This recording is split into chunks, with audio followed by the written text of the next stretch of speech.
Hello, so my name is Nathan Cleary and I'm here today as always with Consordini.com. Today we're going to be talking about templates in your DAW. In specific, we're going to be talking about Cubase, but I hope that what we mentioned in this video can carry across to other DAWs, and something in this video will be able to help you with your workflow and enlighten you a little bit. I hope so. So I want to include something from complete beginners all the way through to, seasoned veterans who maybe, have overlooked a few features in Cubase or in their template setup. But by no means is my template the be-all and end-all. That's the beauty of having templates with your DAW and in your studio workflow. So please share down in the comments how you have yours set up, your mixer set up, your editor set up, because there's so many different ways to make a template and different ways to work in this digital DAW age. It's really exciting to share all this information on the internet. So yeah, get in touch. Let us know in the comments down below how you do your setup also. And of course, don't forget to head over to Consordini.com where you can check out lots of articles, music-related stuff, and more videos like this today. Make sure to also head down to the bottom of this video, hit the like button, subscribe button, hit the bell button so you get lots of updates from us when we upload a new video. So without further ado, let's jump over into Cubase.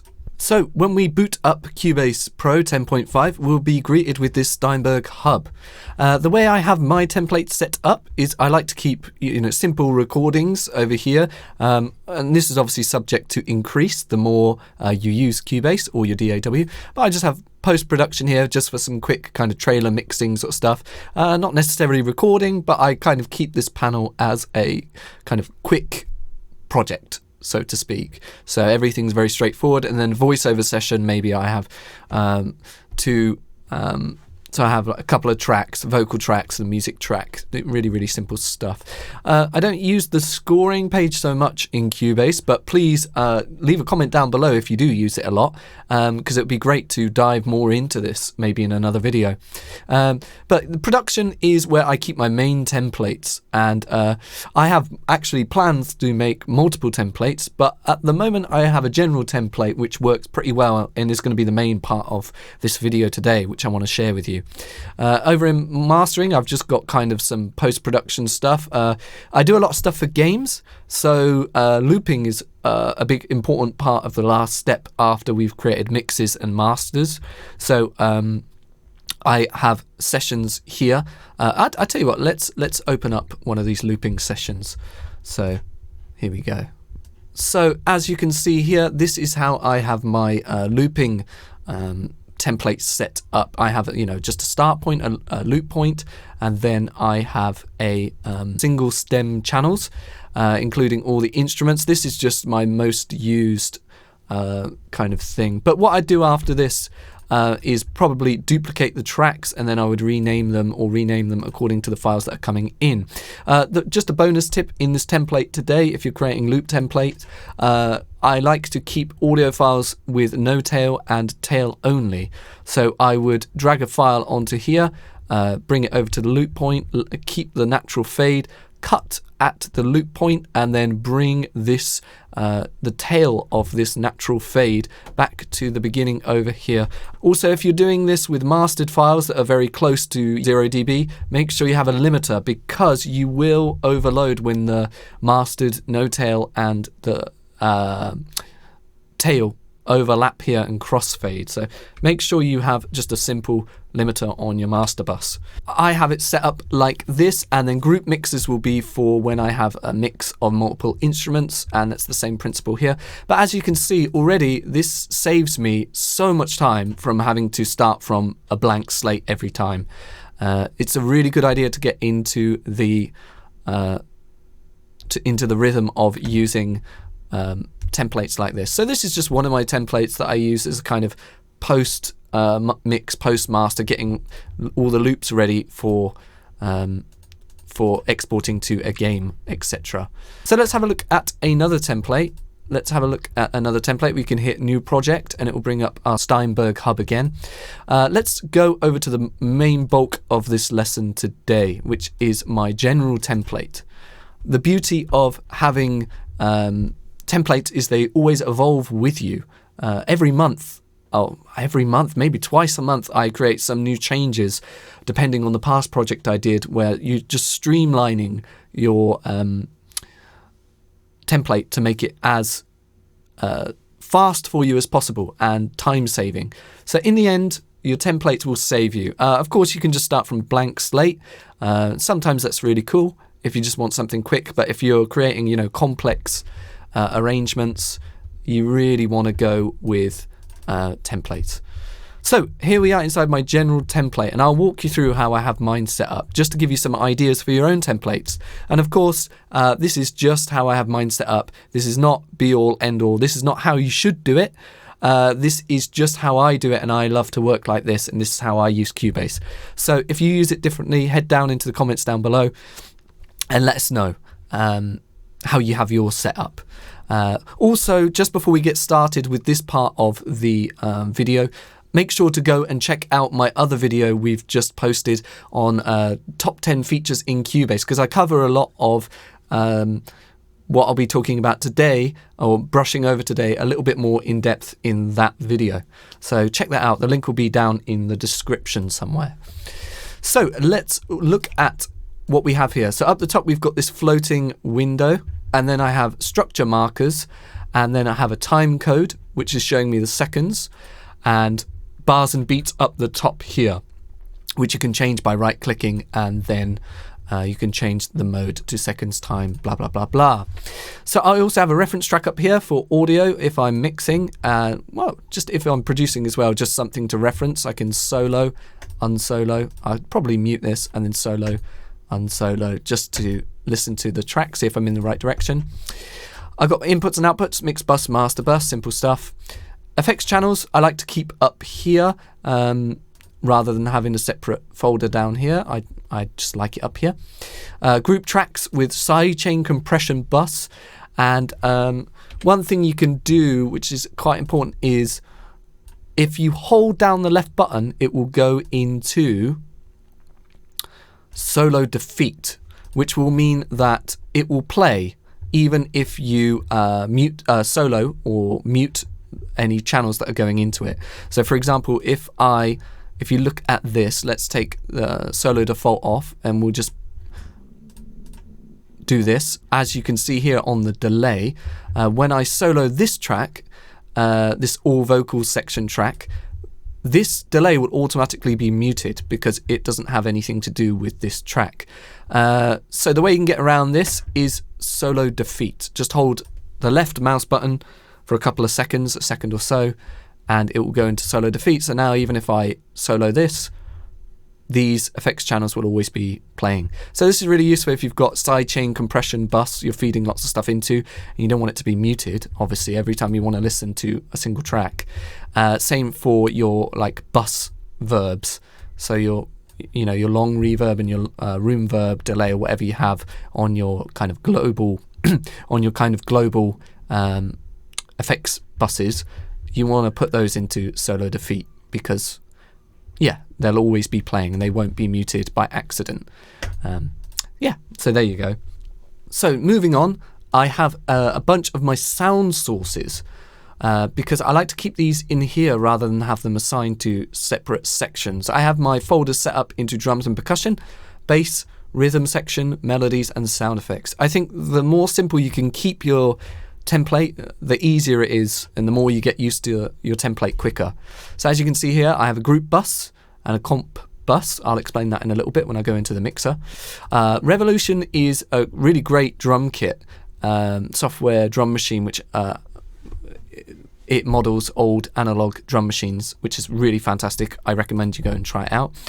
And also here, if you press D in Cubase, in your DAW maybe you have a different button, but you can deactivate and activate tracks, which is really useful for saving CPU and saving space on your mixer page, so it doesn't get super cluttered with things that you aren't even using. So that's another tip for you there. So as you can see, this is opening now. I've just pressed the D button to activate it because it was deactivated when I opened my template. And as you can see here you go.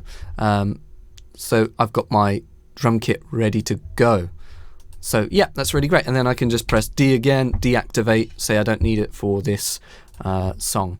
And just coming over here, if we go to the invisibility tab up here on Cubase, we can remove the visibility completely. So say I've deactivated all these, they won't show up in my mixer window. And then I can just say I don't even want it on the editor to save myself screen space. I can come over here to the visibility tab and just uncheck this box, and there you go. It just cleans up my session. But, you know, say I come back and I do want that. Hit visibility again, open the folder, hit the D button, activate it again, ready to go. So it's a really cool, quick workflow tip for you there. So I have my drums and percussion set up like this with a few different drum machines I use. Obviously my hardware machine drum is over here, which I only use for drums, so it's already in my drums and percussion folder. Same for bass. I've got live bass and synth bass, and then a bass group, so I can record live bass into here and say I've got different live bass sounds. They'll go into this comp bus, and then I can mix that on this level. And then I've got synth bass, say that's got different sounds, so like a TB3 and then maybe like a mini Moog. I can mix that into this synth comp bus, and then that will go up to this bass group bus, which just gives me even easier control there before it hits the next stage of my mixer. Rhythm section, I've split it into long rhythm and short rhythms, so you know, stabby rhythms and long rhythms, in case I want to put a compressor on them, which are going to have radically different settings. If there's long held chords versus really short chords, you want different compressor settings. Yeah, and then I've got all my keys, piano and stuff like that. Guitars, distorted, clean rhythm guitars. I actually have acoustic guitars. I need to update this template, but again, that's the beauty of having these templates, isn't it? It's to start from a foundation, set up your mix path, and then expand upon it. So when we go to the melodies, I've got all melodies. So this is all melodies are going to go into this bus here. I've got vocals already set up here, all vocals, main vocals with center, left, and right. I've got the left and right on a VCA, so you know, a lot of the time you want the main center vocal to be the most important thing, of course, but you just want it to be supported by those second and third left and right takes. But yeah, moving them both individually is not really a good way to do it. You want to balance these. I like to balance these in a mono speaker, like my Avantones over here, and then just pull them up and down with the VCA to kind of support the C. And then once you've got these three sounding really nice with each other, you can move up to the next stage in my mixer, which is my comp bus, and then I can play around with this in time with the music to get that balance that way, and it works really, really nicely. We've got vocals over here, backing vocals over here, rap vocals, yeah. And the melodies are the same kind of concept, because a lot of the time you're working with mono signals in, at least I am, in a lot of the music, in a lot of the lead sounds I create. So you want lots of center, left, right sort of thing. Yeah, so here's a bunch of synth folders just ready to go for me to plug into the group bus. Lead guitar, same concept, center, left, right. So that's the idea for that. And then I have sound effects down here, which is all your background stuff and silly noises and stuff you put into your production. So yeah, short decay sound effects, long decay. My most used kind of settings over here already ready for me to go. Drone, noise and ambience, Foley and all that stuff. So yeah, once I open this, I'm pretty set to go. And then once we go up to the sound sources, like I mentioned before, I have all my hardware synths in here.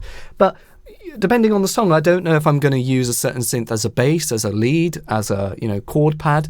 So I like to keep them up here in this folder and keep the folder pretty small, so it's not taking up much screen real estate.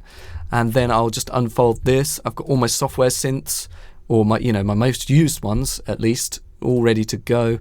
All deactivated on startup, so it keeps loading time down when you're opening. And then And then I've got my hardware synths in here. So say my MS-20, oh, I'm actually going to use that as a bass this time. I'll just drag that over here, pop it into the bass, and then I'll open this folder, and then I will change the color to the same as the folder to kind of keep it color coordinated.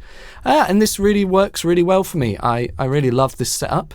And like I mentioned in the beginning, if you have any ways you set up your templates, or you think there's some way you can improve upon this, please let us know in the comments down below.